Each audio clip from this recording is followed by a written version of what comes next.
He kissed her goodbye that morning. By sunset, she was gone, and he still had 2 children waiting for dinner.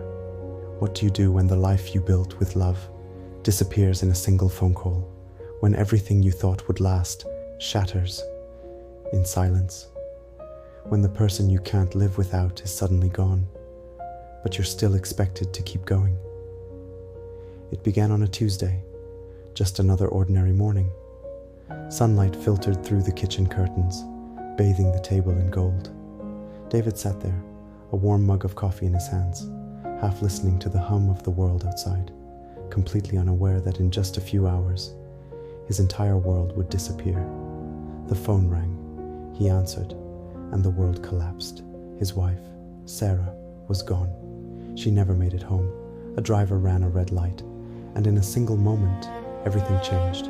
No warnings, no goodbyes, just gone. They had 2 young children, Emma, just 7, Noah, only 5. Sarah wasn't just his wife. She was his person, his partner, his anchor.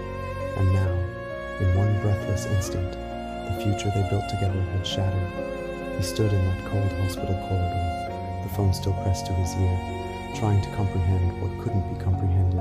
How could the same woman he kissed goodbye that morning now be just a memory? The house, once full of life, of giggles filling the hallway, clattering footsteps, bedtime stories, now sat in a stillness that felt unbearable. The silence was loud.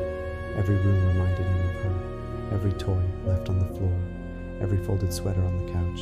Each trace of Sarah whispered the impossible. She wasn't coming back. He tried to carry on, because he had to, but each morning felt like waking up in someone else's life. The man in the mirror didn't look like him anymore. Tired eyes, deeper lines, a weight in his chest that never lifted.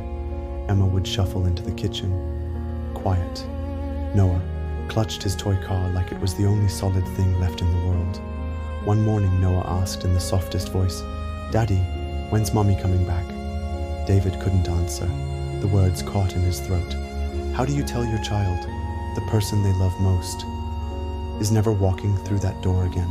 How do you explain forever to a 5-year-old? There were days he barely made it out of bed. Nights he locked himself in the bathroom just to cry where the kids couldn't hear him. Grief wasn't something he felt anymore. It was something he lived in. Still, he packed lunches. He helped Emma sound out her spelling words. He watched Noah run across the soccer field, pretending to care who scored. But the truth, he was surviving, not living, moving through the days on autopilot, trying not to fall apart in front of them. One night, after the kids were asleep, and the house had gone quiet again, David sat alone in the living room. The only light came from the soft glow of a lamp above the fireplace. He stared at a photo, their wedding day, Sarah's smile, so full of life, almost reached out from the frame, and he whispered an apology. He felt like he'd failed her, failed their family. But then, a small voice inside him, one he hadn't heard in a long time, told him something else.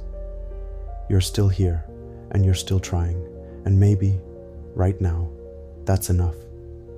Time passed, not in healing, not in forgetting, but in surviving.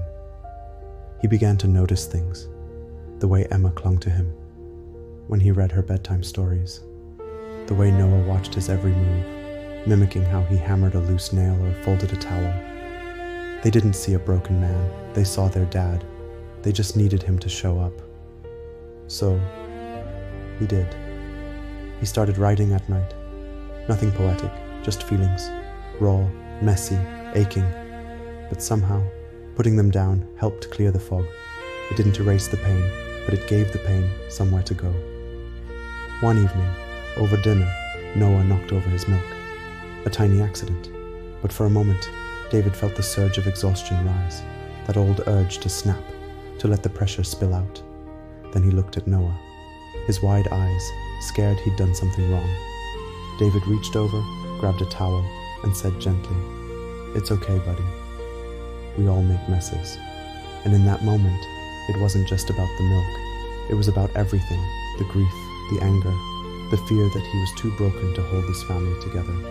We all make messes, and some of us were just trying to clean them up, one spill at a time, later that night. He stood in the doorway of their room, watching them sleep. Emma, curled into her blanket. Noah, still holding his toy. The soft rise and fall of their breath, steady, safe. And David made a quiet promise. Not to be perfect, not to have all the answers, but to keep showing up, to keep loving them through the mess, to be there, even in the dark. He would never be the same man he was before. Losing Sarah had carved a scar too deep to ever fully fade. But in time, he learned something. Real strength isn't about never falling apart. It's about standing up anyway, shaky, tired, grieving, and still choosing to love, still choosing to try. He found meaning in the smallest things. Emma's laughter as they painted together. Noah's determination as he tried to fix a broken drawer with his toy tools. The quiet comfort of 3 forks at dinner instead of 4, and knowing that love could still live there. Because love doesn't end when someone's gone. It lingers in routines, in bedtime stories, in spilled milk, and whispered goodnights.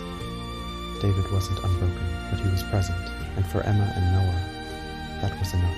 And slowly, quietly, it began to be enough for him too.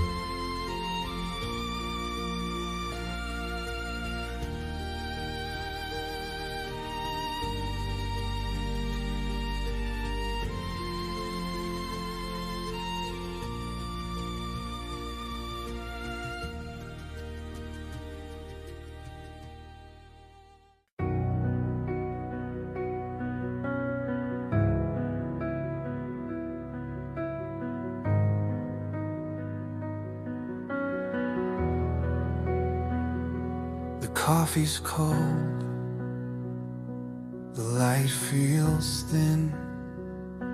Another day, where do I begin? The quiet stirs along these walls, but you're not here to hear it all. I hold the shape of what we were, in every breath, in every blur. It hurts to stay, but hurts to leave, so I remain in what we grieve. What remains after goodbye isn't just the tears we try to hide. It's the way the silence holds your name, and how the sky still cries the same. It's not the end, it's not the start, it's the quiet beating of a broken heart that still believes in what remains after goodbye.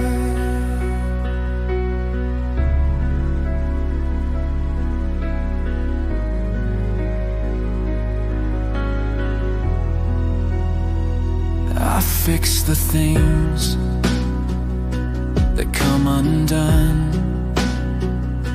I say goodnight to no one. Still fold the shirt, still make the bed, still chase your shadow through my head. I wear the cracks like second skin, not healed, but learning how to live. It's not about the letting go, it's learning